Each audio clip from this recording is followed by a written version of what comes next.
Hola, ¿cómo estás? Muy bien. Hi, I'm Brianna, And I'm Samelia. and welcome back to our another segment of Just Just Breathe. breathe. So today we're going to talk about the non-rebreather device, and just like any of our other devices, we'll have a short video at the end of the clip to show you how to place it on a patient. Okay, so the non-rebreather, it is a high-flow device, basically because it meets or exceeds the patient's inspiratory needs. It has a reservoir bag, as you can see here, and it's connected to the mask as well, and the mask has two exhalation ports on both sides.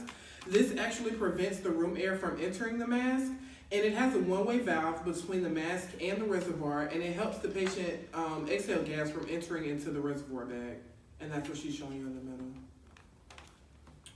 If only one port valve is covered with the one-way valve, FiO2 decreases because more room air can enter into the mask. However, if both valves are covered, no air entrainment can occur. Therefore, FiO2s will increase, making this a high-flow device.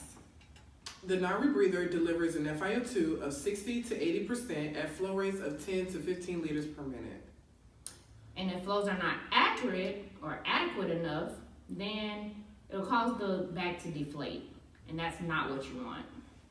Why don't you want that? Well, if the bag deflates, then the patient can rebreathe their own CO2. Oh, so I guess you just need to make sure you keep the flow rate up, so that way you don't have to worry about that. Exactly.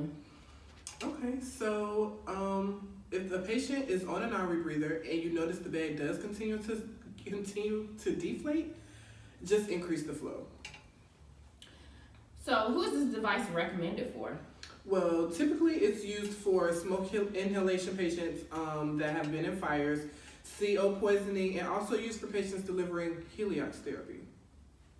Receiving heliox. This device is a great device to use because it delivers high percentage of O2 in just a short period of time, and it meets or exceeds the patient inspiratory flow needs.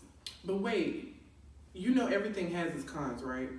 So for patients using this device, you must monitor this patient because CO2 can build up in the bag, and the patient can rebreathe their own CO2 if flows are not high enough. So also just keep in mind that you can't keep it on for a long period of time either because it does cause breakdown on the face. Now that you've heard everything you need to know about a non-rebreather mask, stay tuned and watch a short video of how to place the bag, the mask, the bag and the mask on a patient. See you next week. Bye.